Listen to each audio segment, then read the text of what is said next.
지난 시간 리뷰를 먼저 하고 나서 수업 주제로 넘어가도록 하겠습니다. 지난 2시간에 걸쳐서 저희가 퀀타이제이션이라는 거를 배웠어요.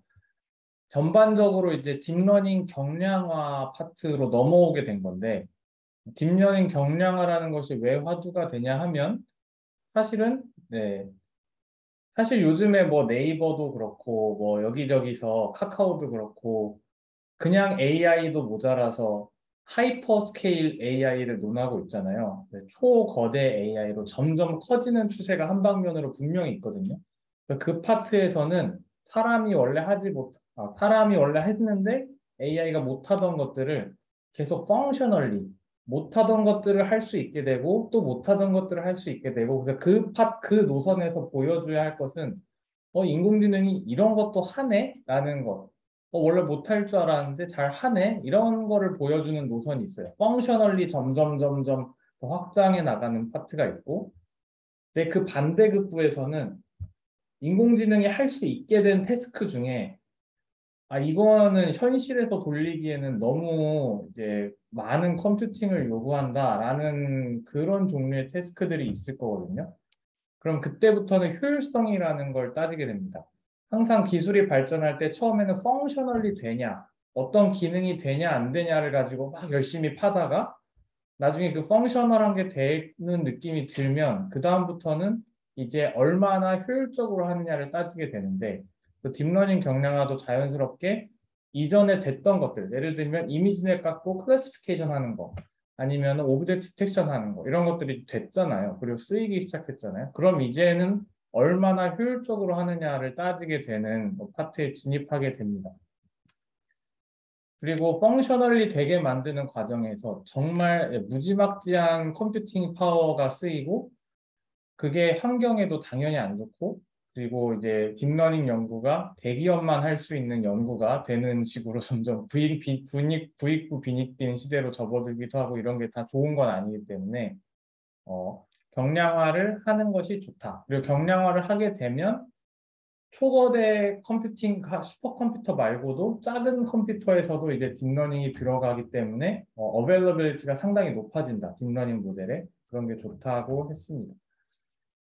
그래서 그런 관점으로 딥러닝 경량화를 하는데 여러 가지 종류가 있을 텐데 한 가지 방법론이 웨이트랑 액티베이션이 다 실수로만 표시되어야 하는가라는 질문입니다. 정수로 표시해도 사실은 충분히 액큐러시를 보장할 수 있지 않을까라는 물음에서 양자화 연구가 진행되었고 여기에 대표 주자가 이제 처음에 바이너리 커넥트 시작부터 엄청 이제 세게 시작을 한 거죠.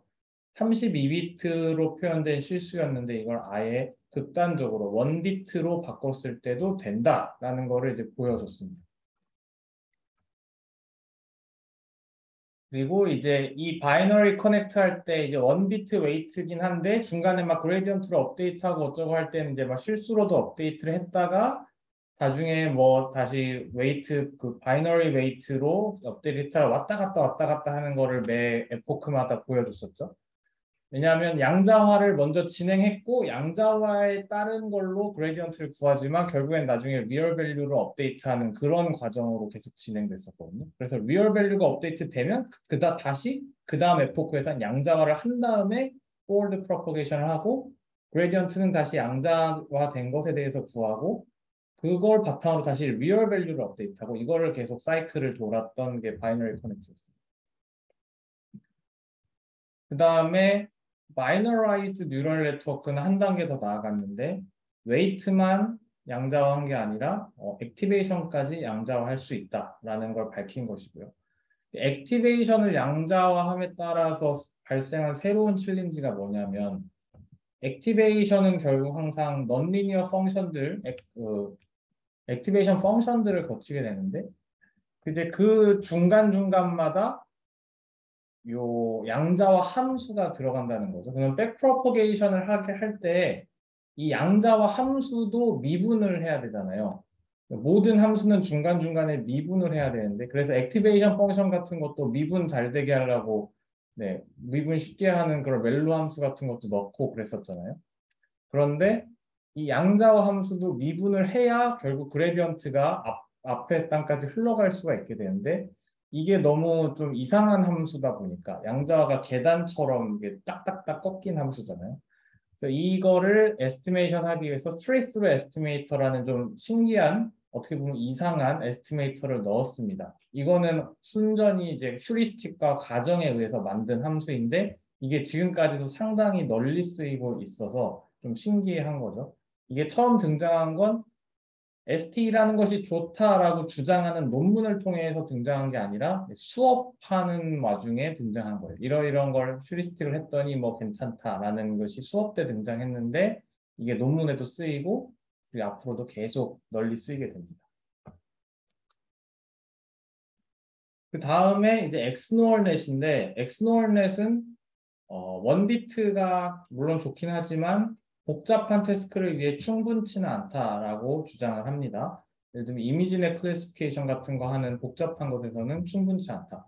이 바이너리 커넥트 바이너라이즈 뉴럴 네트워크는 뭐 엠리스트를 하거나 뭐 사이파 10을 하거나 이런 거에 이제 주로 테스트가 됐었거든요.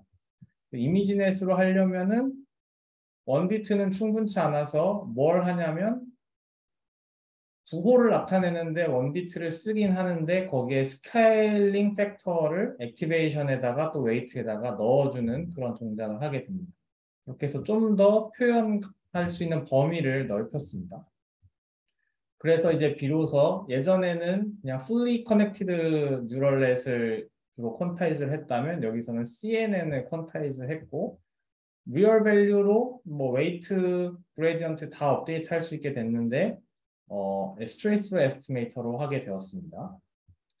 그리고 컴퓨테이션 오버헤드가 있어서 그 강의 말미에 소개해드렸듯이 채널을 이제 찌부시키는 동작이 있거든요.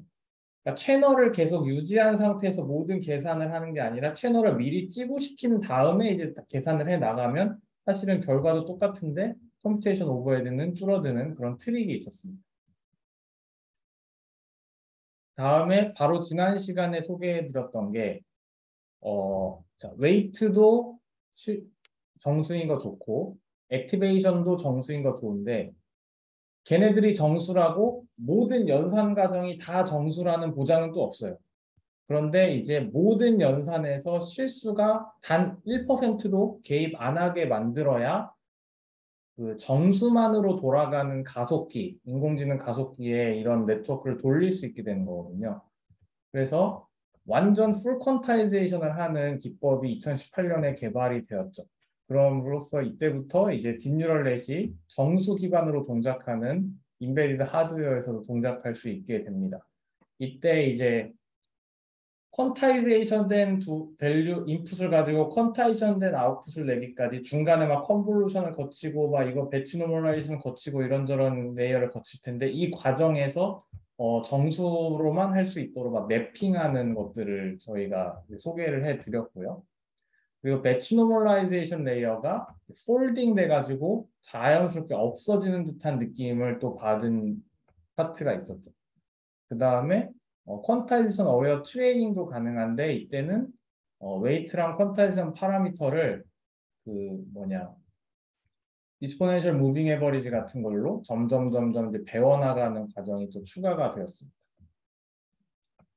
여기까지 퀀타이제이션이 있고 사실 저희 연구실에서 올해 다음 주에 제가 이스라엘 출장을 가는데 그때 하나 발표를 할 거예요. ECCB라는 논문에서 그 학회에서 퀀타이제이션 관련된 논문이 있는데 메타러닝이라는 또 재밌는 분야가 있어요. 저희 대학원에서 김태석 교수님께서 하시는 분야가 있는데 퀀타이제이션 비트를 지금 1비트로 하냐 2비트로 하냐 막 이런 얘기들이 있는데 사실은 현실에서 쓸 때는 아무 비트로나 하고 싶단 말이죠. 나의 상황에 따라서 내가 8비트로 하고 싶으면 8비트로 하고 싶고 4비트로 하고 싶으면 4비트로 하고 싶고 무슨 비트로 할지 트레이닝 타임에 정하기는 상당히 어려운데 거기에 플러스 모델을 설치하면 퀀타이제이션 비트 수도 아무렇게나 바꾸고 싶을 뿐 아니라 데이터도 바뀔 여지가 있잖아요. 내가 촬영한 데이터랑 서버에서 촬영한 데이터랑 약간씩 분포가 다를 수도 있고 그런 두 가지 변동사항이 있습니다. 데이터도 변하고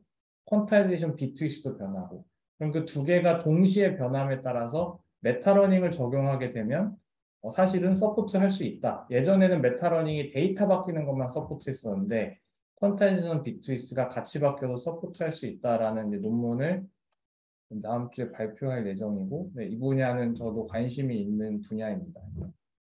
혹시 관심 있으신 분들은 저희 유튜브에 동영상이 올라가 있으니까 한번 참고해 보셔도 될 것 같아요.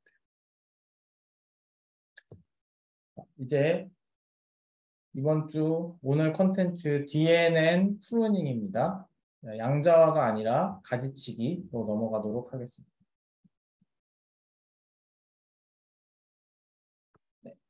말 그대로 이렇게 풀리 커넥티드 레이어가 있으면 중간중간에 가지를 치는 건데, 가지를 쳐도 애큐러시는 보존돼야 되는 게 이제 중요한 골이겠죠. 이것도 사실 이 퀀타이제이션 논문을 썼던 그 그룹에서 비슷한 시기에 발표를 하면서 센세이션을 일으켰습니다. 모티베이션은 이와 같은데 퀀타이제이션하고 사실 뭐 그렇게 다르진 않아요. 모티베이션은. 지금 뭐 이때 당시에 개발된 모델을 이 사람들이 보아하니 뭐 90년대 개발됐던 모델만 해도 1메가여서 뭐 괜찮았는데 알렉스넷 뭐 VGG 가니까 무지막지하게 커지는 이런 상황이 있더라라는 걸 발견을 했고, 그래서 얘를 가지고 컴퓨터에서 실제 돌리다 보면 이런 상황이 발생한다. 왜냐하면 뭐 웨이트든 여러 가지 자료들을 우리가 어딘가에 저장을 해놔야 빼다 쓸 텐데, 메모리 하이라키에 의하면 빠른 메모리일수록 용량이 적죠. 그래서 용량이 적은 데 있으면 금방금방 갖다가 연산을 해서 빠르게 할 수 있는데, 이렇게 200메가, 500메가로 커지면 좀 얘기가 달라진다. 그래서 지금 이게 위에서 아래로 내려갈수록 용량은 크지만 느린 메모리라고 볼 수 있어요. 그래서 200메가, 500메가로 가는 순간 SRAM 캐시까지 괜찮은데 갑자기 DRAM까지 내려가게 되면 이거는 이제 무지막지하게 느려지는 결과를 초래하고, 거기에 플러스 에너지를 또 많이 소모하게 되기 때문에 정말 여러모로 안 좋다. 특히 환경에 안 좋다. 뭐 이런 얘기가 나오죠. 그래서 뭐 퀀타이제이션도 마찬가지지만 딥러닝을 경량화해야 된다라고 여기서 강하게 주장을 합니다.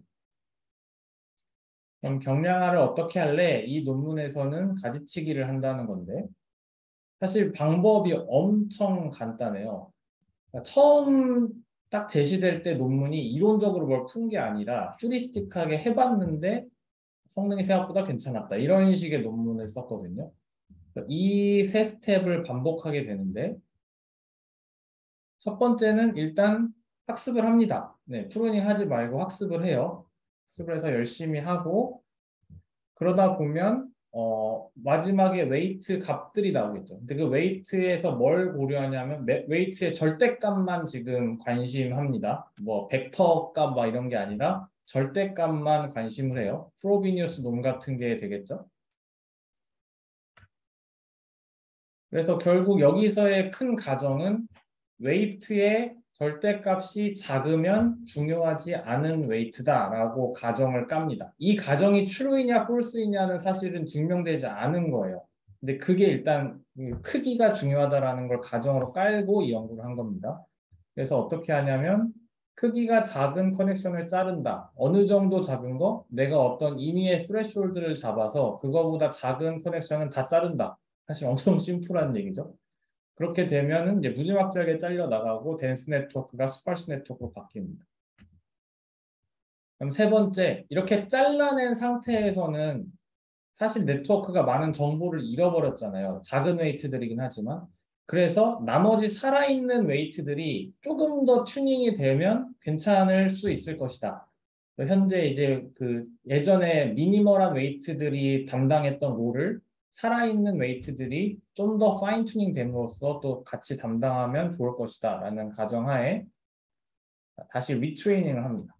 리트레이닝을 하면 사실은 하기 전에 생각보다 액큐러시가 많이 감소가 됐었는데, 리트레이닝을 통해서 복구할 수 있는 것이 상당히 많다라는 걸 이분들이 또 실험으로 이제 증명을 했고요. 그래서 프루는 그냥 자른다고 정답이 아니라 리트레이닝이 한 번 정도 필요하다라는 게 early work입니다. early work. 그래서 한 번 자르는 걸로는 또 명확하지 않으니까 2, 3번을 계속 반복하는 것이 좋다라는 거를 또 얘기를 합니다. 3번을 하다 보면 다시 또 약간 웨이트가 작아지는 애들이 중간에 또 존재할 수도 있잖아요. 그럼 또 자르고 하면서 계속 반복하게 됩니다. 이때 사실 이때가 완전히 지금 CNN이 아니라 뭐 DNN 시대고 뭐 드롭아웃 되게 많이 드롭아웃 자체가 막 제한이 되던 시기이기도 하거든요. 되게 초창기에 어떻게 보면은.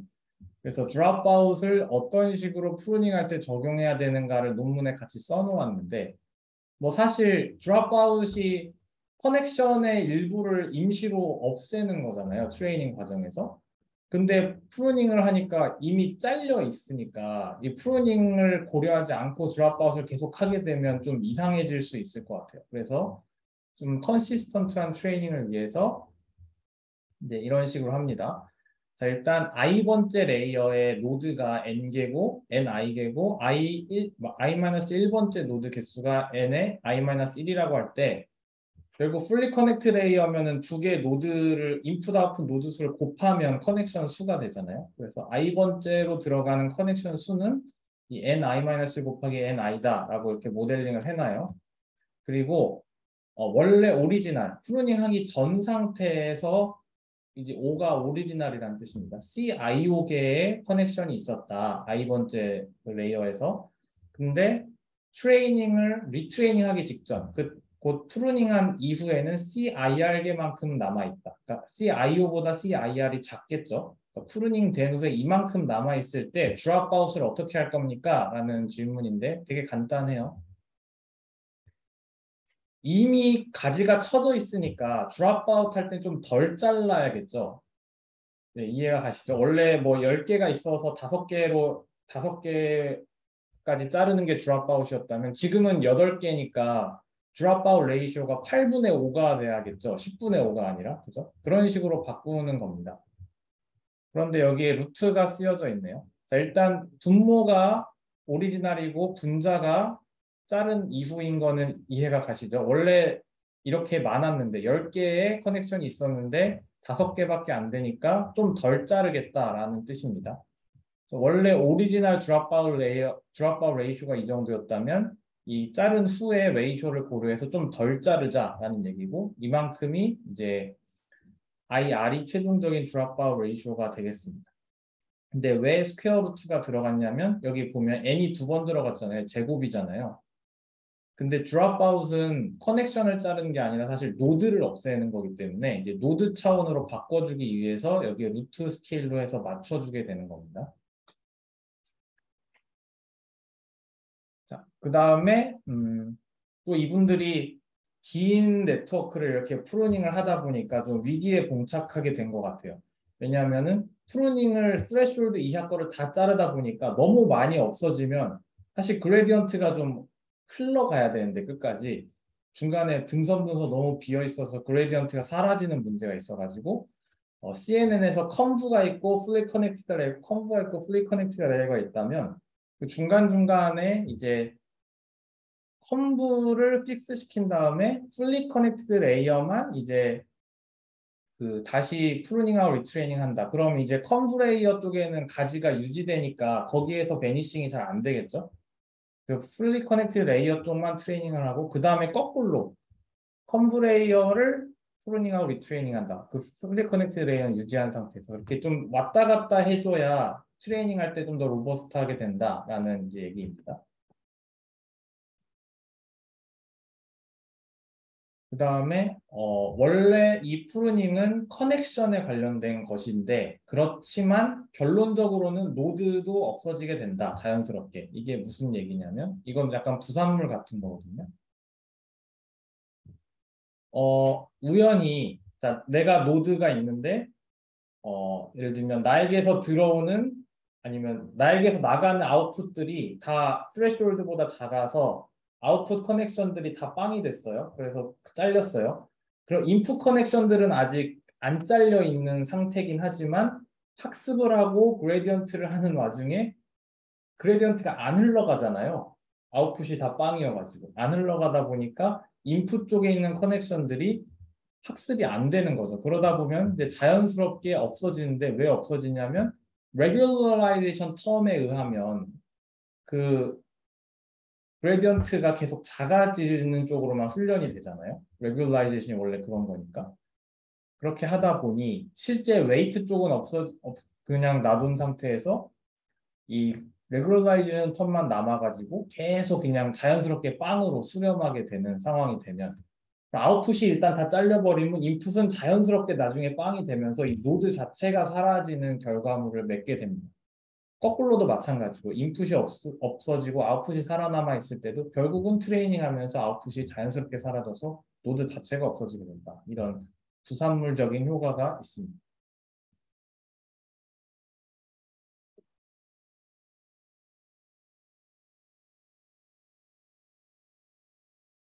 아까 제가 잠깐 설명드린 게 이 두 가지죠.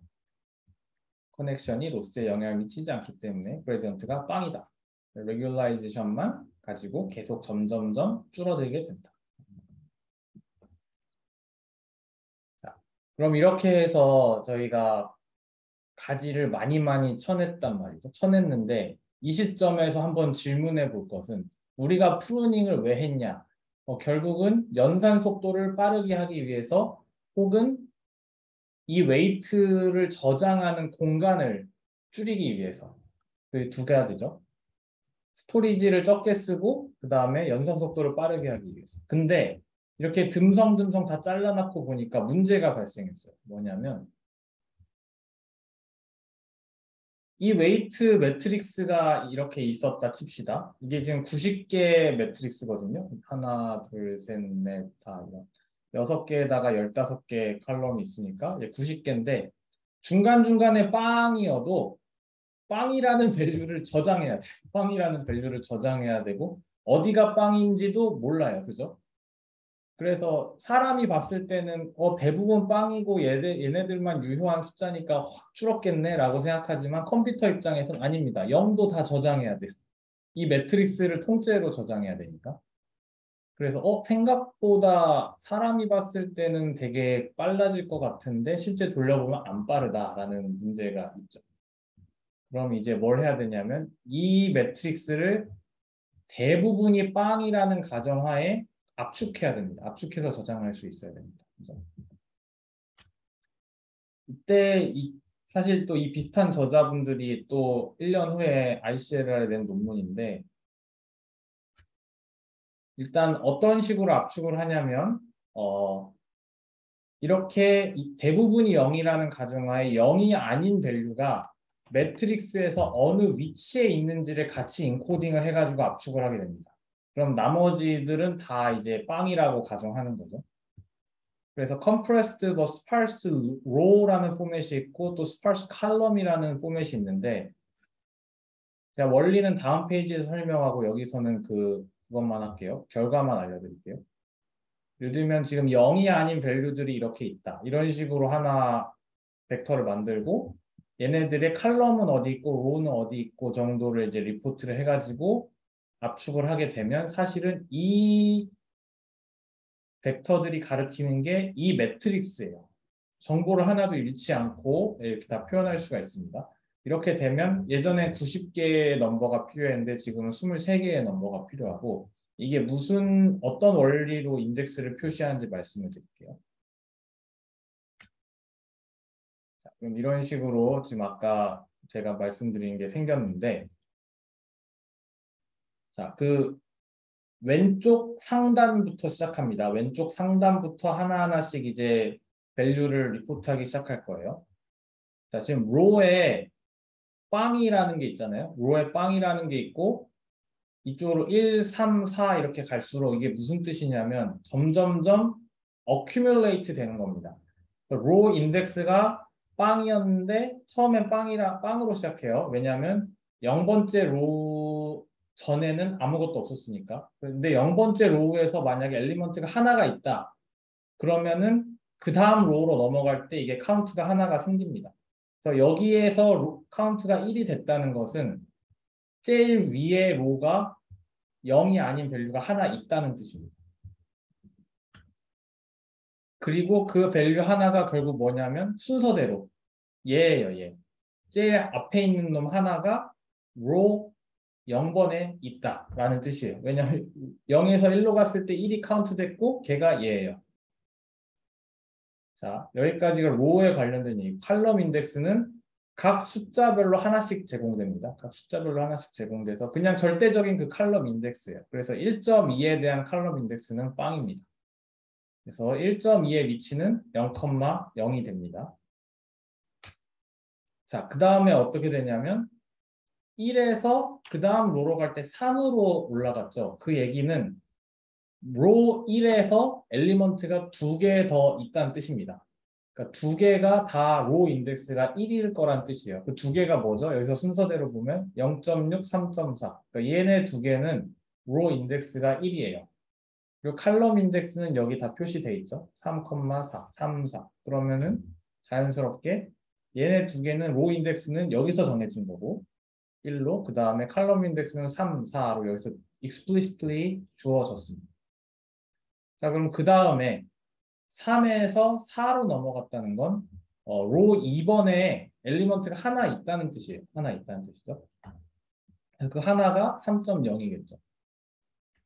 그리고 이 3.0은 여기 칼럼 인덱스가 5일 거고. 자, 그 다음에 또 하나 넘어갔는데 5가 됐어요. 이거는 로 3에도 엘리먼트가 하나 있다는 뜻이에요. 그 엘리먼트는 여기 0.9고 0.9의 인덱스는 5입니다. 다시 또 로의 4번에 이번엔 2개를 띄었으니까 엘리먼트가 2개 있다는 뜻이고 이 2개가 2.7과 마이너스 0.2죠. 그래서 이거에 대한 칼럼 인덱스를 하나씩 이제 매핑을 하면 4,7, 4,10입니다. 마지막으로 이제 하나 더 올라가서 로 5번에 엘리먼트가 하나 더 있다. 그래서 이런 식으로 이제 하게 됩니다. 그래서 사실은 로 인덱스를 이런 식으로 어큐뮬레이션 시킬 수도 있고 칼럼 인덱스를 어큐뮬레이션 시킬 수도 있는데 선택하기 나름이에요. 로가 더 적으면 로 인덱스를 이런 식으로 나타내는 게 좋을 거고 칼럼이 더 적으면 칼럼 인덱스를 이런 식으로 어큐뮬레이션 하는 게 더 컴팩트한 표현일 것 같습니다. 그죠?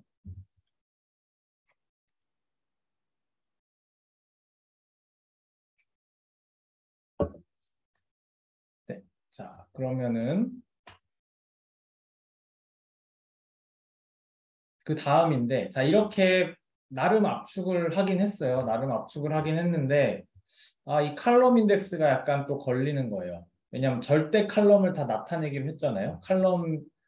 칼럼이 되게 많을 텐데 스파이스 로우니까 로우는 별로 없을 거고 칼럼은 많을 텐데 얘를 다 나타낼 때 레인지가 예를 들면 0에서 13이니까 4비트로 나타내 줘야 되잖아요. 0에서 15 사이의 밸류를 나타내기 위해서. 근데 이게 좀 걸리는 거예요. 이걸 좀 더 줄이고 싶다라는 생각을 한 거죠. 그러기 위해서 어떻게 하냐면 칼럼 인덱스를 절대적인 포지션으로 나타내지 말고 이 전 칼럼 대비 포지션 디퍼런스로 나타내자라는 얘기를 합니다. 네, 잠시만요. 여기서 질문이 좀 나왔네요. 자, 네, 정준영 학생부터 얘기를 하면은 이로 갈게요. 자, 매트릭스가 이렇게 있는데요. 여기에서 이 세로줄 있잖아요. 이 가로줄이 로 인덱스입니다. 로 행렬인데 행렬. 여기서 1, 2, 3, 4, 5, 6 이렇게 로 인덱스가 있고 또 칼럼 인덱스는 여기 세로줄 1, 2, 3, 4, 5, 6. 그래서 지금 행, 그, 로 개수가 칼럼 개수보다 적죠. 여기서는 로 개수가 6개고 칼럼 개수가 15개인 상황이고 칼럼 인덱스가 0, 3, 4, 5, 5, 7, 10, 13이라는 거는 0이 여기고 3이 하나, 둘, 셋 여기고 뭐 이런 식입니다. 4, 5, 7 이런 식이거든요. 이해 가시나요? 교수님, 그 웨이트를 저희가 저장하는 거지 않습니까? 네. 그러면은 이 로우랑 컬럼이 이 레이어 뭐 로가 레이어 크기인 건가요? 좀 이게 상상이 잘 안 돼서 모델에서. 아, 네, 이게 지금 레이어 하나에 대한 웨이트 매트릭스라고 이해하시면 될 것 같아요. 예를 들면 댄스 레이어에서 인풋이 6개고 아웃풋이 15개예요. 그렇게 되면 그거를 fully connected 레이어로 하려면 그 이런 아, 매트리스 이게, 아, 알겠습니다. 죄송합니다. 네, 그래서 이 웨이트 레이어가 여러 개 매트리스 있는 걸 상상해가지고 좀 이렇게 헷갈렸습니다. 네, 좋습니다. 다음에 두 번째 이서영 학생이 로 칼럼 인덱스, 행렬 인덱스를 그대로 쓰지 않는 건가요? 그대로 해도 다 유니크하게 표현될 것 같아서요. 아, 그렇죠. 네. 그대로 해도 유니크하게 표현하는 건 전혀 문제가 없는데 이제 잔머리를 굴린 거죠. 이 로 인덱스에 어큐뮬레이션을 시킨 이유가 지금 로는 6개밖에 없잖아요. 6개밖에 없어서 지금 얘는 딱 로 개수만큼만 표현하면 되거든요. 이 벡터 크기가. 왜냐면 로 하나 증가시킬 때마다 얼마나 엘리먼트가 늘어나냐를 나타낸 거니까. 그런데 만약에 내가 절대 인덱스로만 나타내겠다. 그러면 이 밸류 개수만큼 다 나타내야 돼요. 그러니까 여기서 보면은 사실 하나를 더 써야 되는 거죠. 여기다가. 여기는 제가 밸류를 조금밖에 안 썼지만 밸류가 이거보단 좀 많다. 그렇게 되면 밸류가 늘어남에 따라서 로 인덱스가 점점점 늘어난다는 효과가 되는데 칼럼과 로 중에 하나는 그렇게 절대적으로 늘어나도 어쩔 수 없다 쳐도 나머지 하나는 이렇게 특정 그 로 개수 자체에 제한받고 싶은 거예요. 그래서 칼럼과 로 중에 더 작은 거, 지금은 로가 작으니까 로는 맞춰버리자 여기서. 그게 지금 이 사람들이 의도한 바입니다. 이렇게 맞추는 걸 칼럼 위주로 맞추게 되면 사실은 되게 비효율적이거든요. 왜냐하면 15개를 다 표현을 해야 되니까 오히려 비효율적인 상황이 되는 거고 로는 6개밖에 없기 때문에 이 벡터 길이가 딱 타이트하게 하나, 둘, 셋, 넷, 다, 여, 일곱. 자, n 플러스 1로 제한받을 수 있습니다.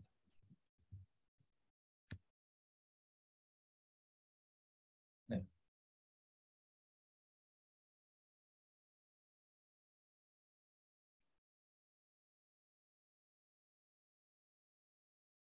그래서 자, 로는 줄였어요. 로는 많이 줄였는데 지금 칼럼이 안 줄어들었잖아요. 어떻게 보면 그 웨이트 그 개수만큼 다 표현해 줘야 되고 거기에 대해서 또 비트도 다 표시해 줘야 되고 이런 상황이죠. 그래서 얘를 좀 더 줄이고 싶어 가지고 절대적인 포지션 말고 포지션 디퍼런스를 가지고 인코딩을 하자라는 뭐 어떻게 보면 쉬운 생각인데 네, 그런 거를 제안을 하게 됩니다. 예를 들면은 뭐 그전 웨이트 대비 얼마나 떨어져 있느냐. 예를 들면 얘가 지금 15가 아니라 여기서부터 시작하면 11이 되는 거죠. 디퍼런스를 갖게 되면. 자, 이런 식으로 디퍼런스를 가지고 인코딩을 하고 싶다라는 얘기를 하고 얘도 원래 포지션이 3인데 1을 바탕으로 하게 되면 3이 되는 거죠. 그런 식으로 디퍼런스를 하게 되면 좀 더 간격이 줄어든다라는 얘기입니다.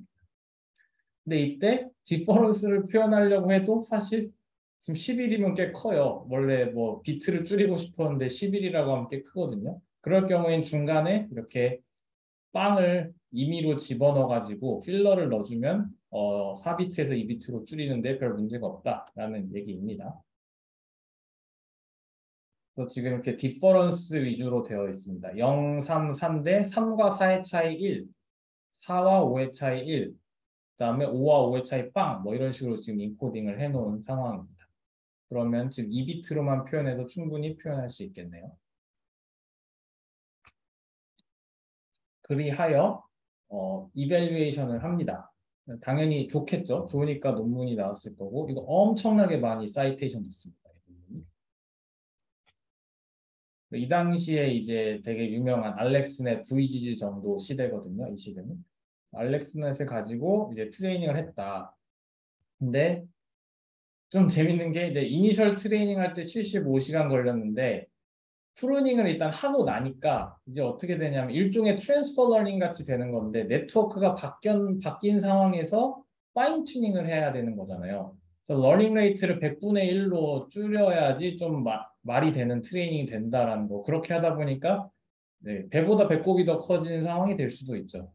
원래 이니셜은 75시간 걸렸는데 리트레이닝 할 때 173시간이 걸렸다. 그래서 와 이거 되게 마이너스 포인트 아니냐라고 얘기가 나올 수도 있는데 이분들이 이제 주장한 논리는 리트레이닝이 오래 걸리긴 하지만 이 리트레이닝이 모델 프로토타이핑의 일부가 아니기 때문에 괜찮다. 이게 무슨 얘기냐면 우리가 모델 구조를 정할 때 막 이것도 트레이닝 해보고 저것도 트레이닝 해보고 막 이것저것 트레이닝 해보잖아요. 뭐 하이퍼 파라미터 조절하고 막 트레이닝 하는데 리트레이닝은 그거랑 별개다. 그러니까 이 75시간에 관련된 이니셜 트레이닝에서는 우리가 이것저것 막 해보고 튜닝을 하는데 그렇게 해갖고 최종 결과물이 나오면 그 다음에서야 프루닝을 하고 리트레이닝을 할 것이기 때문에 한 번 하는 거다 이건.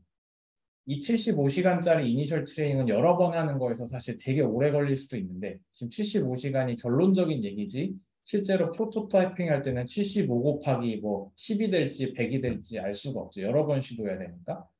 근데 리트레이닝은 어차피 한 번만 하니까 상대적으로 가볍다라는 논리를 폈습니다. 그래서 액큐러시를 해봤더니 탑 5가 80%가 나왔으니 상당히 괜찮은 퍼포먼스라고 볼 수가 있겠습니다. 그리고 모델 사이즈가 알렉스넷 대비 9분의 1로 주는 이제 기염을 토하게 되는데 이때 이제 좀 주목해 볼 것은 알렉스넷이 CNN이잖아요. 그 컨브 레이어인데 컨브 레이어 자체는 물론 많이 줄었어요. 많이 줄었어요. 84%, 38%, 37% 여기 한 3분의 1 정도 줄었는데 그거보다 훨씬 더 드라마틱한 변화는 마지막에 있는 풀리 커넥트 레이어 3개에서 발생을 합니다. 맨 마지막 레이어는 좀 남아있는데 이 중간에 있는 2개의 풀리 커넥트 레이어가 거의 10분의 1 이하로 주는 상황이 되고 네. 그래서 여기에서 상당히 많은 그 컴퓨테이션이 감소하게 됩니다. 왜냐하면 C 컨볼루셔널 레이어보다 풀리 커넥트 레이어가 훨씬 더 컴퓨테이션 버든이 크잖아요. 근데 풀리 커넥트 레이어 쪽이 많이 줄었으니까 이거 상당히 의미 있다라고 주장을 하게 됩니다. 그리고 이제 지금 전체 파라미터가 6천만 개인데 여기에서 이렇게 많이 줄어들게 된다라는 얘기를 하게 됩니다. 네, 석지현 학생이 컬럼 인덱스가 감소할 수도 있지 않나요? 음수도 포함된 경우에는 투비트만으로 전부 표현하기 힘들 것 같습니다. 네, 맞는 얘기예요. 맞는 얘기여서 이것도 포지션 디퍼런스가 필요하고 그 어디로 가느냐에 따라서 그것도 다 맞춰서 비트를 표현해야 되는 건 맞는 것 같습니다. 그래서 사실 이 디퍼런스를 가지고 얘기한 것이 하나의 논문으로 따로 나오진 않고 하나의 제안 정도로만 살짝 껴 있어요.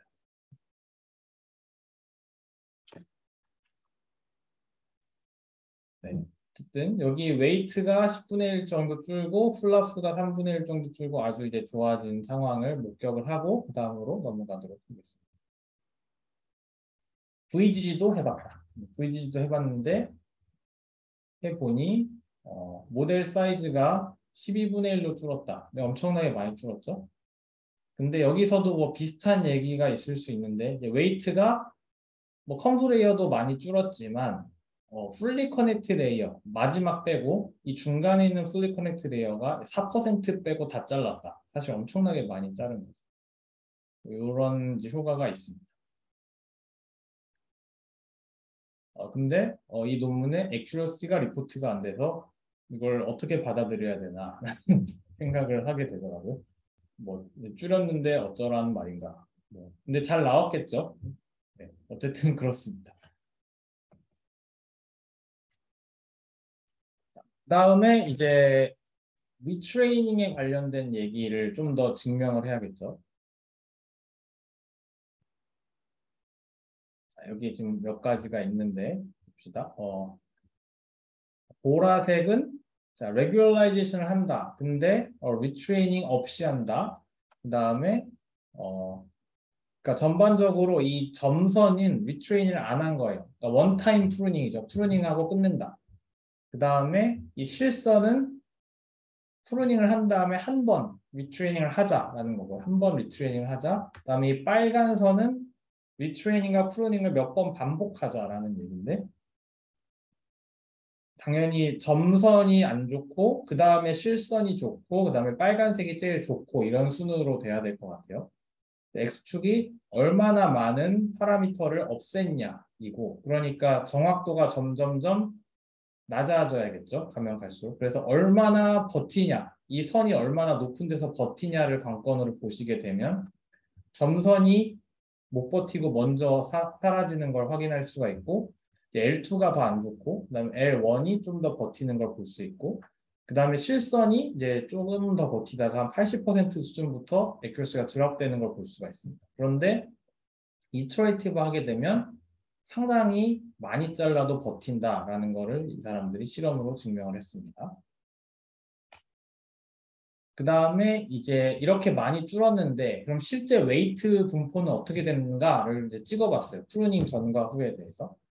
그래서 이게 프루닝 전인데 프루닝 전에 이제 0.15에서 마이너스 0.15에서 0.15 정도로 이제 플리 커넥트 레이어가 분포를 하게 됐고, 근데 여기서 갑자기 이제 혹이 확 없어졌죠. 없어지면서 이제 쌍봉낙타처럼 됐는데, 지금 이 그림만 보면 좀 오해가 있을 수 있는데 이게 스케일이 달라요. 얘는 10의 5승이고 이 아래에 있는 건 10의 4승이에요. 그러니까 사실은 되게 많이 솟아 보이지만 이 첫 번째 그래프에 매핑돼 보면 한 이 정도 선이에요. 이 정도 선.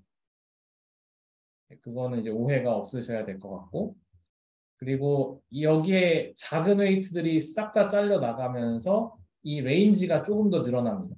남아있는 웨이트들이 약간 커졌다는 거죠. 마이너스 0.25에서 0.25 정도로. 이 정도로 이제 분포되면 이제 액큐러시는 비슷한데 네, 웨이트는 많이 없어지는 결과를 낳게 되었습니다.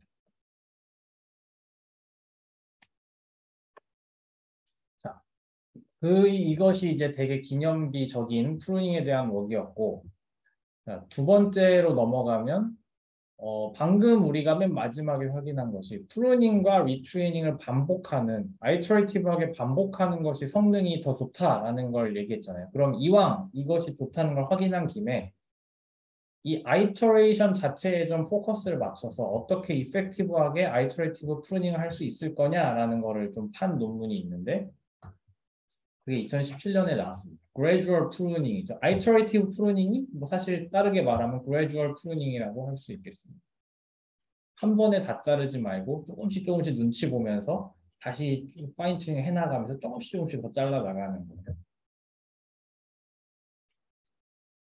그래서 이분들이 사실 질문은 좀 더 크게 던져요. 좀 더 큰 질문을 던지는데, 만약에 메모리 풋프린트가 딱 제한 조건으로 있으면 우리는 어떻게 가장 애큐레이트한 모델을 이 메모리 제한 하에 만들 수 있겠는가? 두 가지 어프로치가 있을 수 있다는 거죠. 첫 번째, 아주 큰 네트워크, 예를 들면 그냥 덴스 네트워크로 다 깔아버린 다음에 프루닝 테크닉을 돌려가지고 확 줄여버리는 그런 어프로치가 있을 겁니다. 이거는 프루닝이라는 테크닉에 의존하게 되는 거죠. 사람의 지혜는 별로 필요 없고, 사람의 지혜는 그냥 레이어 개수, 뭐 덴스 레이어로 다 했으니까 뭐 구조 짜는데 머리 쓸 필요 하나도 없잖아요. 그런데 프루닝이 알아서 해주실 거야 라는 뜻입니다. 여기서는. 두 번째는 사람이 지혜를 많이 짜내야 될 거다.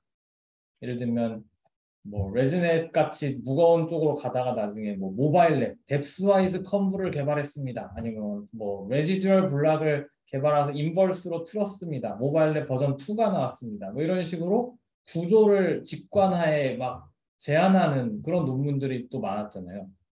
그래서 작은 구조를 사람의 지혜로서 제한할 것인가, 아니면은 사람은 대충 만들고 프로닝이 알아서 하게 할 것인가, 이 두 가지의 선택 노선이 있을 겁니다. 뭐가 더 좋은 구조냐.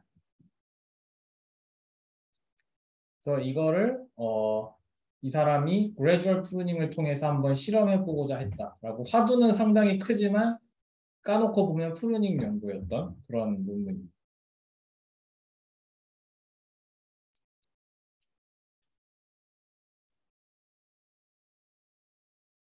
자, 그래서 원래는 지금 뭐지? 저번 논문에서는 웨이트를 똑같이 매그니튜드 갖고 자르지만 특정 스레숄드보다 작은 웨이트는 싹 다 날린다, 뭐 이런 기준이 있었는데, 여기선 기준을 살짝 바꿔서 가장 작은 것부터 비율을 몇 개만큼 자른다, 이 정도예요. 그러니까 웨이트 스레숄드가 딱 있는 게 아니라 그냥 정렬을 시켜서 제일 작은 것부터 순서대로 몇 개 정도 자르자, 그런 식으로 이제 얘기를 하고, 이때 스파르시티 레벨 S라는 게 있습니다. 몇 퍼센트나 자를 거냐라는 거죠. 그래서 여기서는 기준이 얼마나 자를 거냐가 기준이지 값 자체가 기준은 아니다. 라는 거죠. 그리고 이제 트레이닝 할 때 이상해지면 안 되니까 여기다가 바이너리 매스크만 씌워라. 직접 빵으로 만들진 않겠다. 이런 식으로 얘기를 합니다. 그러니까 그레디언트는 흘러가는 거예요. 사실. 그래서 여기서 보면은 지금 그레디언트 아예 빵으로 만든 게 아니라 마스크만 씌운 거기 때문에 그레디언트는 흘러가지만 그렇다고 해서 이 마스크가 쓰여져 있는 웨이트를 업데이트는 안 해요. 그러니까 이 웨이트가 그레디언트의 통로까지는 되어줄 수 있는데 이 그레디언트를 갖고 직접 업데이트는 안 하겠다. 왜냐하면 얘는 이미 빵이 된 애니까요. 사실상. 그 정도로 지금 트레이닝을 좀 더 원활하게 하고자 했습니다. 그 다음에 스파르시티는 gradual하게 increase 하자. 내가 90%를 자르고 싶어도 한 번에 90%를 자르는 게 아니라 처음에 10% 자르고 뭐 15% 자르고 조금씩 잘라 나가자는 것이고 특히 이 스파르시티 레벨을 처음에 어그레시브하게 늘려나가다가 나중에 조금씩 이제 스파르시티의 증가폭을 감소시키자라는 이제 제안을 합니다. 마치 러닝 레이트 디케이 하듯이 스파르시티 레벨도 처음에는 무지막지하게 자르다가 나중에는 점점점 조금씩만 자르는. 사실 파인 튜닝 스테이지잖아요. 여기 정도 되면은. 그래서 여기서 무지막지하게 자르는 거는 좀 네트워크에 많은 손상이 갈 수 있기 때문에 초창기 단계에서 많이 자르는 제안을 하게 됩니다. 그래서 지금 SI가 이니셜 레벨이에요. 스파이시티 레벨이고 100이라고 볼 수 있겠습니다. 아무것도 안 잘랐으면. SF가 파이널 스테이지. 최종까지 갔을 때 스파이시티 레벨인데 뭐 90%를 뭐 10%만 남기겠다. 그럼 이제 0.1이 되겠죠. 그러니까 SI가 1이고 SF가 0.1이라면 1에서 0.1로 가는 중간 과정에서 한 번에 가는 게 아니라 T스텝에 맞춰서 간다라는 거예요. 그래서 여러 번에 걸쳐서 쪼개기 때문에 지금 T가 이 프루닝 스텝이거든요. X축인데 처음에 T0부터 시작해서 T 스텝마다 계속 잘라나갈 텐데 특정 딱 T를 정해놓고 여기서의 스파이스 레벨은 몇이냐 그럼 이런 이제 세제곱 함수를 넣어가지고 이제 표시를 하게 되는 거죠. 그렇게 되면 이제 T가 크면 클수록 사실은 이런 감소하게 되는 그러니까 변화량이 감소하게 되는 거꾸로 된 곡선 형태가 컨케이브 형태가 나오게 됩니다. 이게 왜 세제곱입니까? 왜 제곱은 아니고 왜 네제곱은 아닙니까? 라고 하면 제가 그건 드릴 말씀이 없어요. 이분들이 그냥 이렇게 했어요. 퓨리스틱하게 왠지 제일 좋은 걸 했을 것 같아요.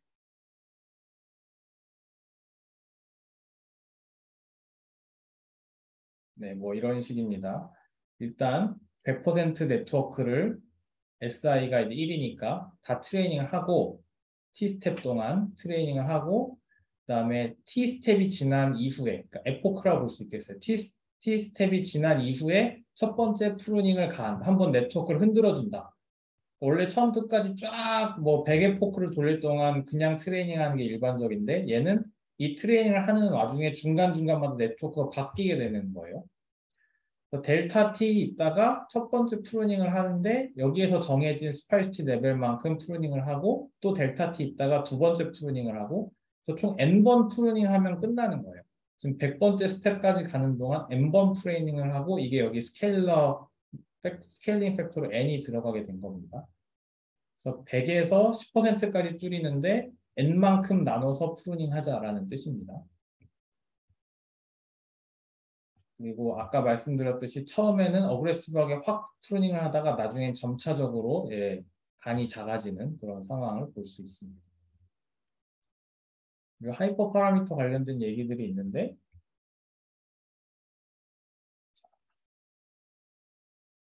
이 T0라는 것은 첫 번째 프루닝을 시작하기 전까지 완전 이니셜 트레이닝을 얼마나 할 거냐라는 뜻입니다. T0만큼의 스텝 동안은 프루닝을 아예 안 하고 사실 그게 꽤 오랜 시간이 될 수도 있습니다. 너무 일찍부터 프루닝을 하면 네트워크가 수렴을 안 할 수도 있기 때문에 어느 정도는 네트워크가 수렴을 한 상태에서 프루닝을 시작하겠다라는 뜻이고 N은 이제 얼마나 프루닝을 많이 할 거냐 최종 스파이시티 레벨에 도착하기 전까지 근데 이게 러닝 레이트랑 같이 스케줄링 돼야 된다라고 얘기를 하고 있습니다. 왜냐하면 러닝 레이트가 너무 크게 되면 러닝 레이트가 큰다는 얘기는 아직 컨버지를 안 하고 막 많이 바뀌고 있을 수 있다는 뜻이잖아요. 근데 그 상황에서 이제 프루닝을 해버리면은 좀 결과가 안 좋아질 수가 있고, 러닝 레이트가 너무 낮게 되면 프루닝을 한다는 건 상당히 급격한 변화인데, 급격한 변화를 주면 네트워크가 손상을 받잖아요. 손상을 받으면 리트레이닝을 통해서 복구하길 바라는데 러닝 레이트가 너무 작아서 복구가 안 돼요. 이런 상황이 발생할 수가 있습니다. 그래서 너무 커도 안 되고 너무 작아도 안 되고 뭐 그런 얘기입니다.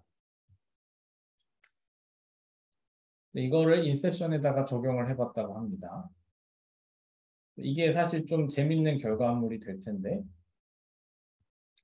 자, 여기서 보시면은 트레이닝 스텝을 함에 따라서 프루닝을 하게 되죠. 프루닝을 하는데, 자, 여기서 주목할 점은 이 빨간 선이 망했다는 거예요. 중간에 망했어요. 액큐러시가 그냥 완전 망했어요. 근데 다시 올라갔어요. 이게 이제 좀 신기한 일인 거죠. 이 사람들이 주장하고자 하는 건 이 빨간 선이 좋다는 거예요. 좋다는 걸 말하고 싶은 거예요. 안 좋다는 게 아니고. 왜냐하면 러닝 레이트랑 스파이시티 레벨이랑 적절하게 믹스만 하면 아직 러닝 레이트가 큰 상태예요. 여기서 이렇게 엄청 작지는 않거든요. 그래서 프루닝 결과물로 거의 망한 정도의 손상을 입었는데도 불구하고 러닝 레이트가 살아있으니까 복구된 거예요.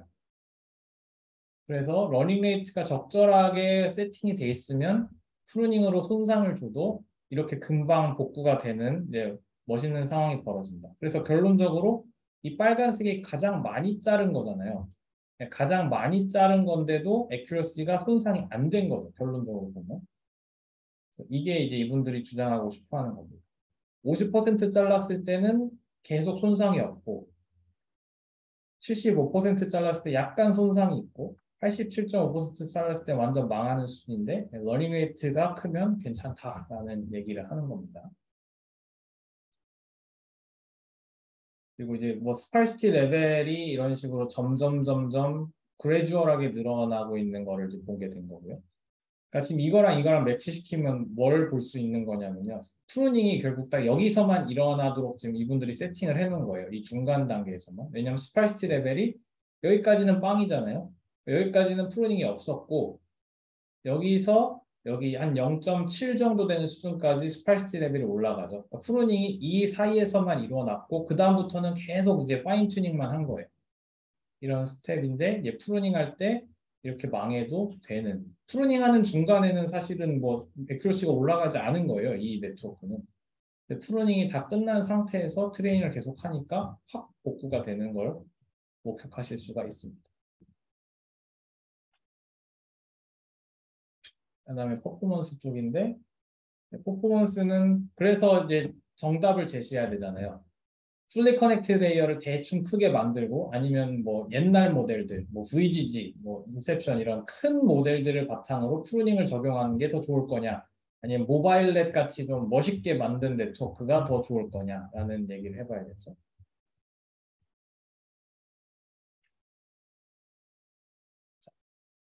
이제 하나하나씩 봐야 할 텐데 어, 지금 보면은 왼쪽이 인셉션이에요. 큰 네트워크죠. 큰 네트워크. 그리고 오른쪽이 모바일넷이에요. 사람이 온갖 지혜를 써서 만든 멋있는 네트워크.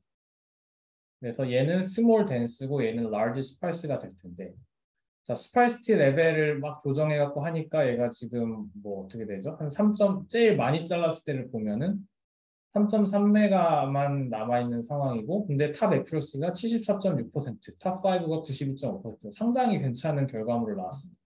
그럼 얘랑 비교하려면 어 봅시다. 한 이 정도, 이 두 가지 정도를 지금 비교할 수 있을 텐데요. 얘네들 3.3하고 비교하려면. 근데 얘네들을 보니까 탑 1을 보든 탑 5를 보든 안 좋죠, 더. 모바일넷 열심히 만들었는데 인셉션 프루닝한 거보다 안 좋습니다. 지금 이런 식으로 나타내고 그리고 얘네들도 어쨌든 그 스파이시티를 가지고 프루닝을 하긴 했는데 스몰 댄스 네트워크에서 프루닝하는 게 좀 더 손상이 간다. 액큐러시 손상이 간다라는 얘기를 하고 있습니다.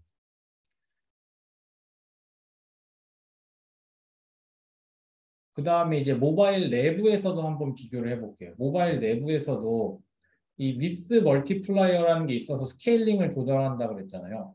위스가 풀로 쓰면은 좀 더 그나마 모바일 앱 중에서도 라지한 모델이고 라지 스팔스한 어프로치를 취할 수 있고 위스가 작아지면 더 스몰 덴스한 것으로 갈 텐데 자, 위스를 가지고 사람이 휴리스틱을 가지고 컨트롤하는 거는 이제 0.46일 때 50%, 75%가 나온다. 근데 얘랑 이제 비교를 하려면 나름대로 large한 모델에서 프루닝을 적용했을 때로 비교해야 되는데 한 이 정도가 되겠네요. 0.46 정도로 프루닝 테크닉으로 줄여놓고 보니까 61.8, 84.7% 사실 엄청나게 퍼포먼스 갭이 큽니다. 그래서 스케일링을 위해서 사람의 지혜로 하기보다는 프루닝으로 자르는 게 훨씬 더 정확할 수 있다. 기계적으로 하는 게 좋다라는 이제 결론을 얻게 됩니다.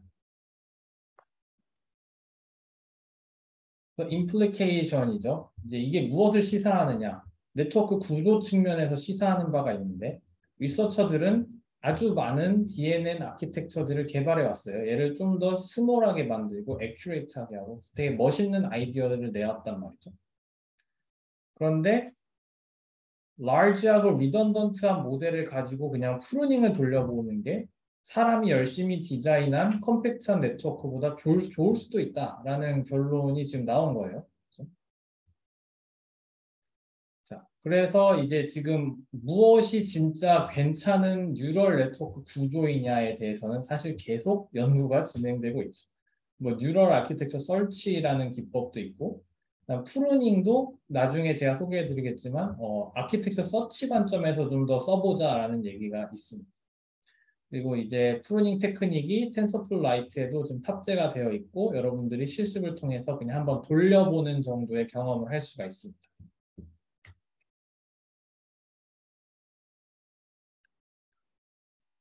네. 그다음에는 이제 저번 시간에는 안 다뤘던 건데요. 프루닝에 또 다른 계열들이 있습니다.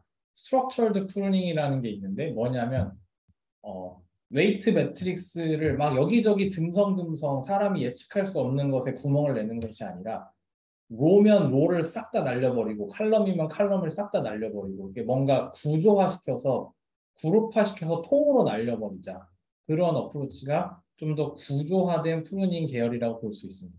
아까 중간중간에 막 랜덤하게 구멍을 뚫는 건 unstructured pruning이라고 부릅니다. 이게 왜 나왔냐면 이게 ICCB 논문인데 채널 프루닝이라는 논문입니다.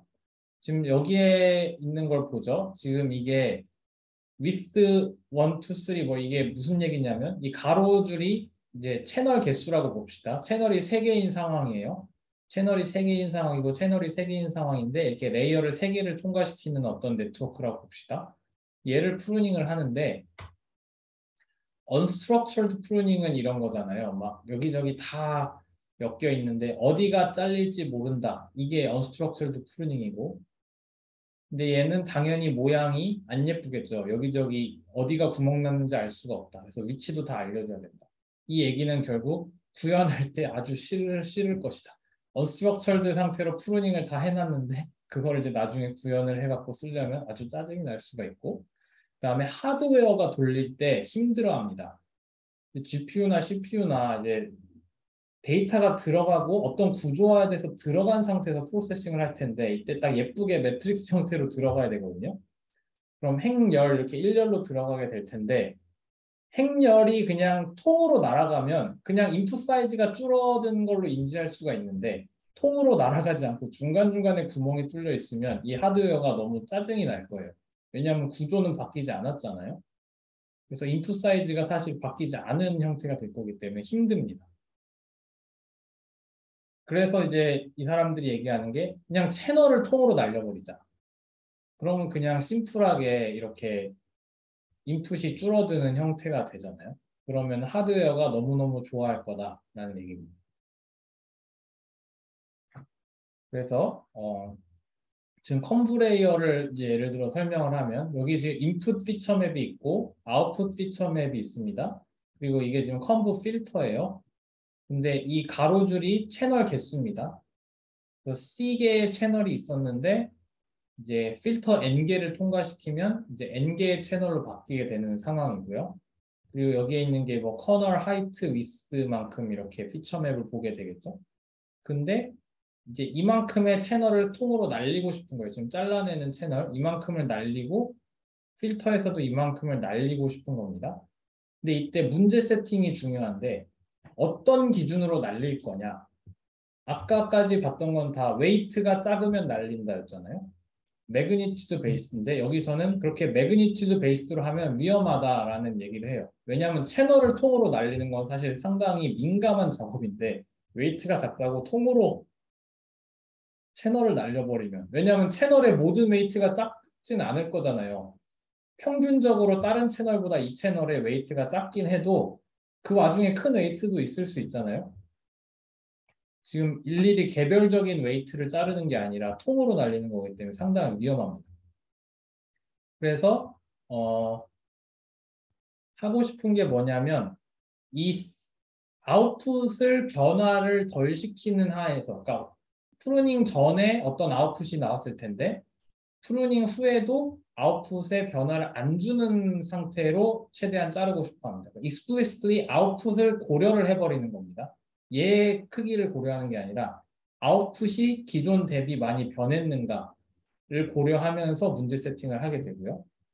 그리고 채널 프루닝을 하게 되면 이제 중요한 게 인풋 디멘전에는 뭐 영향 안 미치죠. 아웃풋 디멘전에 영향 안 미치죠. 왜냐면 아웃풋의 채널 개수는 필터 개수에 영향을 받지 각 필터의 채널 개수에 영향을 받는 게 아니니까. 그죠?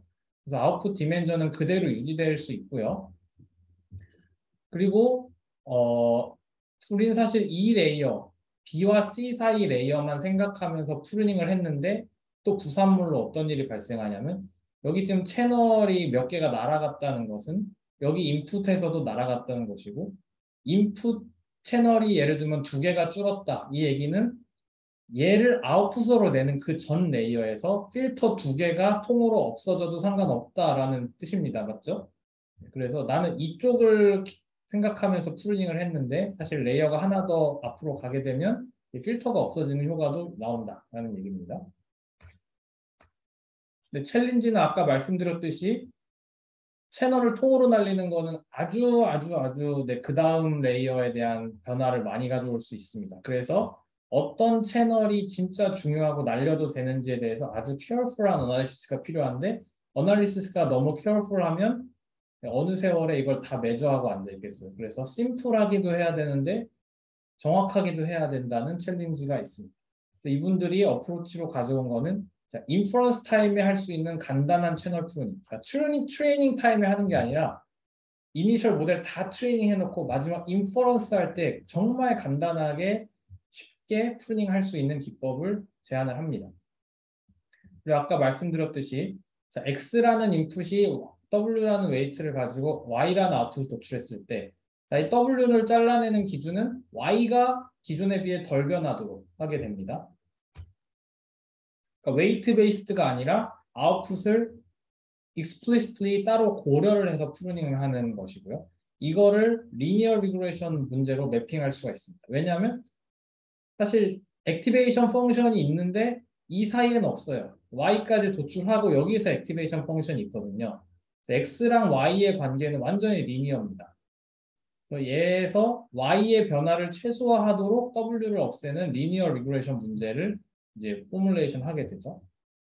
그래서 Y가 오리지널 인풋이고 베타가 뭐냐면 i번째 채널을 없앨 거냐 살릴 거냐를 나타내는 인덱스입니다. 그러니까 베타 i가 빵이면 i번째 채널이 빵이 되는 거고. 그래서 어디를 구멍 낼 거냐를 결정할 때 오리지널 아웃풋과 간격을 최소화하는 이 스퀘어 뭐냐 2차원 그 에러를 최소화하는 방향으로 이렇게 문제를 세팅하게 되고 이때 이것만 갖고 세팅하게 되면 NP-hard가 되기 때문에 여기다가 regularization 텀을 1차원으로 넣어서 라쏘 프로블럼으로 만들게 됩니다. 그래서 지금 저희는 베타를 잘 구하는 게 중요합니다. 어디를 빵으로 만들 거냐를 구하는 게 중요하고 그 다음에 베타를 한번 풀고 나면 사실 웨이트도 살짝 파인 튜닝을 해야 돼요. 그런데 백 프로퍼게이션 하고 그렇게 하면은 얘네들이 뻥친 거죠. 인프런스 타임에서 하는 게 아닌 거죠. 그래서 백프로포게이션 그런 거 안 하고 그냥 되게 간단하게 웨이트도 파인 튜닝을 해줘야 됩니다. 베타 구하고 W 구하면 되고 이때 이제 스파르시티 레벨 우리가 도달하고자 하는 스파르시티 레벨을 C-라고 합시다. 오리지널 채널 개수는 C였는데 C-로 줄었습니다. 그래서 0이 아닌 것의 개수가 C-가 되는 거고 이런 식으로 이제 전체 문제를 포뮬레이션을 하게 되고요. 그 다음에 이걸 어떻게 푸냐면 자 스텝 1 베타를 푸는 문제입니다. 베타를 푸는 문제고 X랑 W는 이렇게 Z로 퉁쳐버리고요. 베타만 변수입니다. 이건 그냥 라소 프로그램이죠. W가 픽스돼 있고 하이퍼 파라미터 람다가 있는데 이 람다가 하는 역할은 뭘까요? 람다가 크면 클수록 이쪽에 웨이트가 더 걸리니까 더 많은 애들이 빵이 돼야 돼요. 더 많은 채널이 빵이 돼야 됩니다. 람다가 빵이면 아무것도 프루닝 안 하는 거고 람다가 커지면 커질수록 얘를 줄이기 위해서 사람들이 많은 노력을 하겠죠. 그래서 더 많은 채널을 프루닝 해야 되는 상황이 벌어집니다.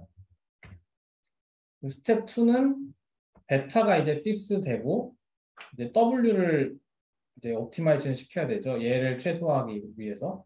그래서 이 X-랑 W-가 무엇을 의미하냐면 베타가 주어진 상황에서 베타가 빵으로 이제 빵으로 하라고 명령한 친구들을 다 제외한 프루닝이 된 웨이트랑 X를 이제 X-, W-라고 하고 그럼 X-는 변할 수 없죠. 이미 다 채널 날아갔으니까. 그리고 채널 W-도 채널은 다 날아간 상황인데 이제 웨이트를 파인 튜닝을 할 겁니다. 근데 이게 로스를 고려해서 뭐 백프로포게이션을 하고 그게 아니고 그냥 오리지널 아웃풋 피처를 타겟으로 계량의 에러를 최소화하는 거예요. 그러니까 딱 그 싱글 레이어 내에서만 잘 해보자는 겁니다. 끝까지 가서 로스 펑션을 가지고 막 그레디언트가 나오는 구조가 아닙니다. 그래서 얘는 백프로포게이션 필요 없이 그냥 풀리는 문제예요.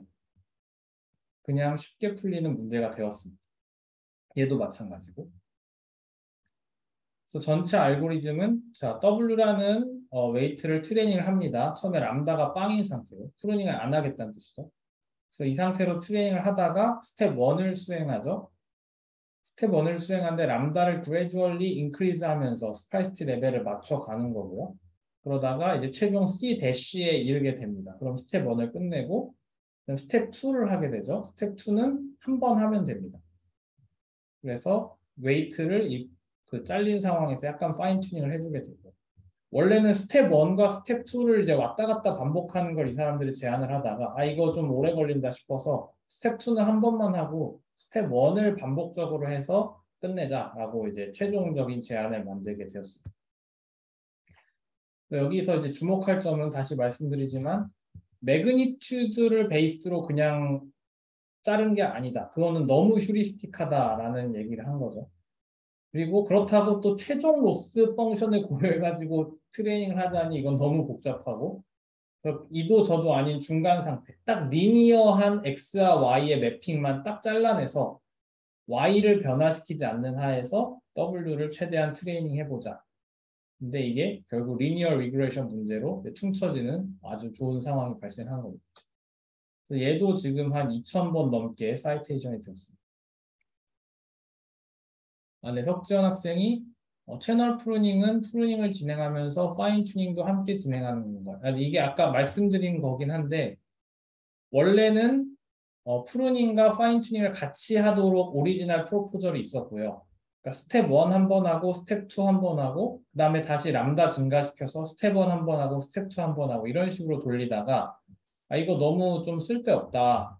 그리고 스텝 2를 여러 번 하는 게 좀 오래 걸린다 싶어서 그냥 스텝 1만 여러 번 람다를 증가시키면서 여러 번 그래주얼 여전히 프루닝이긴 한데 파인 튜닝은 없는 상태로 그래주얼 프루닝을 다 해놓고 그 다음에 이제 스텝 2 한 번만 하자라고 제안을 했는데 결론적으로 성능이 비슷했답니다. 그래서 그냥 얘를 최종 프로포절로 채택했습니다.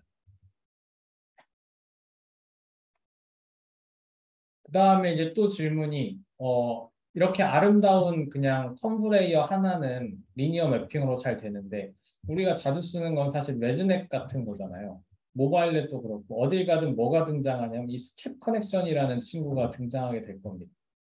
이렇게 되면 얘랑 얘 사이가 좀 애매해지게 되죠. 인풋과 아웃풋 사이. 왜냐면 중간에 이 친구가 타고 와서 챌린지는 뭐냐면 이 라스트 레이어에서 뭔가 프루닝이 되면 얘를 프루닝 할 수가 없어요. 왜냐하면 얘가 원래 오리지널 인풋 디멘전이 그대로 타고 오잖아요. 그래서 여기는 지금 필터도 없고 웨이트도 없는 상황이어가지고 이 퍼스트 레이어와 라스트 레이어의 관계가 좀 트리키해지게 됩니다. 이 상황에서도 어쨌든 프루닝을 하긴 해야 되니까 이분들이 제안을 한 것은 뭐 이쪽은 건들지 않아요. 스키 커넥션은 그냥 놔둘 수밖에 없습니다. 웨이트가 있는 부분이 아니니까. 그런데 일단 고를 바꾸는데 원래는 뭐 여기가 X고 여기가 Y였다면 이제는 여기에서 나오는 아웃풋을 Y2라고 합시다. 오리지널 네트워크에서 Y2고 스키 커넥션을 통해서 오는 친구를 Y1이라고 하면 우리의 골이 바뀐 거예요. Y를 뭐 최대한 모방하자가 아니라 Y1 플러스 Y2를 모방하는 게 이제 최종 목표가 됩니다. 자, 그러면은 프루닝을 하다 보면 이 프루닝 전에는 Y1이었는데 프루닝 한 후에는 이 과거 레이어에서 뭔가 애들이 잘렸을 거 아니에요. 그럼 Y1이 일단 변형이 되거든요. 여기서 Y1 대시가 돼서 들어오게 될 거예요. 그럼 예전엔 Y1이었는데 지금 Y1 대시다. 그 다음에 이제 Y2가 아니라 Y2 대시가 될 텐데 저는 Y2 대시의 목표는 뭐가 되냐면 Y1 대시랑 Y2 대시를 합쳤을 때 Y1 플러스 Y2랑 최대한 비슷해야 되니까 그냥 단순한 뺄셈을 하게 되면 Y2 대시의 골은 Y1 마이너스 Y1 대시 플러스 Y2를 모방하도록 수정이 되어야 합니다. 자, 다시 말씀드리면 Y1 대시가 이미 이전 레이어의 프루닝으로 인해서 변형이 된 상태입니다. 그래서 원래 오리지널 골은 Y1 플러스 Y2를 모방하는 것이었는데 얘네 둘 사이에서도 좀 간극이 벌어지게 된 거죠. Y1과 Y1 대시 사이에서도 간극이 벌어졌어요. 그래서 이거를 여기에 나오는 이 원 바이 원 컴브의 아웃풋의 목표가 Y1 마이너스 Y1 대시 플러스 Y2가 된 거고 자 그럼 이제 또 미묘한 한 가지 부분이 이 퍼스트 레이어에도 있죠.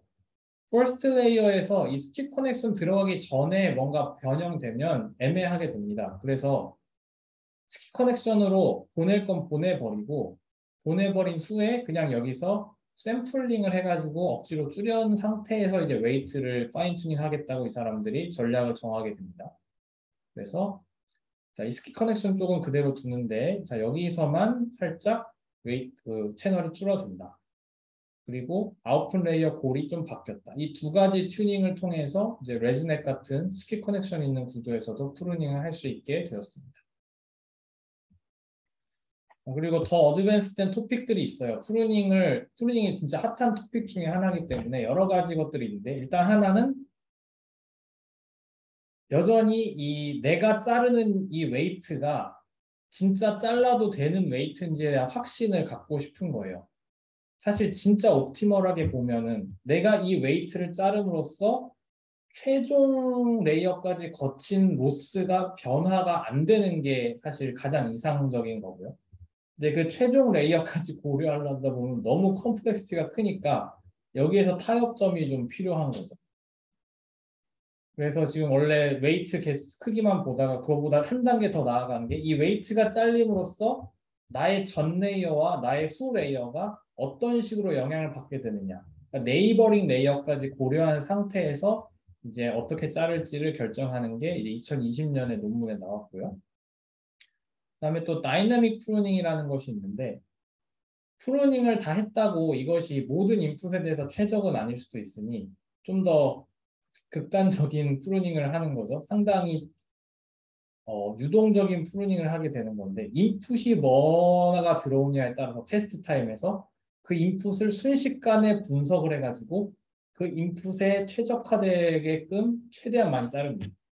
인풋마다 얼마나 어디를 자를지 계속 바뀌게 되는 건데 이 전략, 인풋 대비 어떻게 자를지 전략이 이제 내재돼 있어야 될 거잖아요. 그거를 reinforcement learning으로 트레이닝 타임에 정합니다. 이 reinforcement learning 알고리즘이 인풋을 분석하면서 각 레이어마다 얼마나 자를지를 알려주는 식의 구조가 됩니다. 이런 걸 설계할 때는 딱 들어보면 멋있어 보이지만 reinforcement learning을 테스트 타임에서 돌려야 됩니다. 이 알고리즘이 가볍지 않으면 사실 배보다 배꼽이 클 수도 있기 때문에 주의해야 되는 거죠. 네. 그다음에 이제 아키텍처 서치에 쓰인 부분인데 이거는 간단하게 언급하고 끝내도록 하겠습니다. 사람이 디자인한 것보다 프루닝한 게 좋다면 이제 이런 거죠. 내가 프루닝을 통해서 찾은 구조가 최적이라면 웨이트를 아예 다시 랜덤 이니셜라이제이션해서 다시 트레이닝해도 결과가 비슷해야 되지 않느냐. 왜냐하면 구조가 최적이니까. 근데 지금까지 프루닝은 트레이닝했던 웨이트 밸류들도 유지하면서 파인 튜닝하는 식의 어프로치였는데 아예 극단적으로 웨이트 밸류는 다 까먹어도 상관없지 않냐라는 얘기를 하는 겁니다. 왜냐하면 구조가 좋은 구조니까. 그래서 2019년에 이제 복권 티켓 당첨하는 과정인데 자, 댄스 네트워크를 랜덤하게 이니셜라이징 했어요. 그럼 여기서의 가정은 썸 네트워크가 있다. 썸 네트워크가 있는데 그게 무슨 썸 네트워크냐면 이 썸 네트워크를 따로 뽑아내서 다시 트레이닝해도 완전 이니셜라이제이션 다시 하고 다시 트레이닝해도 이 풀 네트워크를 처음부터 트레이닝한 거랑 결과가 비슷할 거다. 그러한 썸 네트워크가 존재한다라는 가정입니다. 그래서 이거를 프루닝을 통해서 한번 증명해 보고자 한 거죠. 이걸 증명하려면 어떻게 하냐면 뭐 large DNN을 이니셜라이즈 한 다음에 프루닝을 하겠죠. 근데 프루닝을 한 다음에 어떻게 하냐면 이 두 개를 비교해야 돼요. 일단 파인 그러니까 기존 웨이트를 계속 유지하면은 이 가정을 테스트하는 게 아니고 웨이트를 되돌려야 되는데 두 가지 방법으로 되돌립니다. 첫 번째 썼던 밸류, 이니셜 밸류로 되돌린 다음에 트레이닝하는 방법. 이것도 상당히 뭐 의미 있는 어프로치고 더 극단적인 거는 아예 이니셜라이제이션도 새로 해버린다. 완전 랜덤하게 리이니셜라이즈를 한 다음에 다시 트레이닝한다. 이 두 개가 이제 둘 다 비슷하면 뭐 이 구조가 좋은 구조가 되는 거죠, 사실. 그래서 이제 열심히 이제 실험을 하게 됩니다. 어프로치 1이 실선이고 어프로치 2가 점선입니다. 점선이고 이제 러닝 레이트에 따라서 뭐 이런저런 성능 갭이 있는데 여러분들이 이쪽은 너무 이제 프루닝을 심하게 한 거니까 주목할 필요가 없고 한 이 정도 빨간 박스 내에서 이제 투자를 하게 되면 될 텐데 점선이 좋냐 뭐 실선이 좋냐 이런 얘기를 할 때 사실은 뭐 제가 봤을 땐 대동소이하긴 한데요. 이 와중에서도 좀 더 이제 파인 그레인드 비교를 해보자면은 러닝 레이트가 클 때는 실선이 그래도 좀 전반적으로 좋아요. 실선이 전반적으로 좋고 러닝 레이트가 더 작아질 때는 네, 러닝 레이트가 클 때는 실선과 점선이 비슷하다. 이게 파란 선을 통해서 볼 수 있는 거죠. 파란 선에선 실선과 점선이 비슷하다라고 얘기를 하고 러닝 레이트가 작을 때 오렌지 선인데 오렌지 선에서는 뭐 실선이 좀 더 여기서 좋다고 얘기를 해요. 뭐 이 정도를 보고 얘기를 하는 건지 잘 모르겠는데 제가 이거를 사실 설명을 많이 하고 싶지 않은 게 이거 이 사람들이 실험을 통해서 뭐 어프로치 1이 좋네, 어프로치 2 좋네 했는데 이 다음 논문에서는 그렇지 않다 뭐 이런 식으로 얘기를 해요. 왜냐하면 러닝 레이트에 따라서 하이퍼 파라미터에 따라서 이 어프로치 1과 2가 뭐가 좋냐는 너무 많이 변동이 된다라고 두 개의 논문이 거의 동시에 발표가 됐는데 서로 다른 결과를 얘기하고 있어서 어떤 것이 진리다라고 얘기하고 싶지는 않고요. 그래서 지금 이 바로 다음 논문에서는 어프로치 2가 더 좋다 뭐 이런 얘기를 또 해요. 러닝 레이트가 다르게 세팅이 되면 보면은 이 점선일 때 러닝 레이트가 있고 이 실선일 때 러닝 레이트가 있는데 점선일 때는 좀 퍼포먼스 갭이 있는 듯이 보이지만 뭐 파라미터 튜닝을 해서 실선 정도로 올리니까 그냥 거의 똑같잖아요. 그래서 이 논문을 통해서 제가 강조하고 싶은 것은 웨이트를 처음으로 되돌리거나 랜덤하게 리이니셜라이제이션을 해도 다시 트레이닝할 때 성능이 비슷하게 나온다. 그 얘기는 프루닝을 통해 찾은 구조 자체가 의미가 있다. 그러니까 웨이트 밸류가 의미가 있는 게 아니라 구조 자체가 의미가 있다.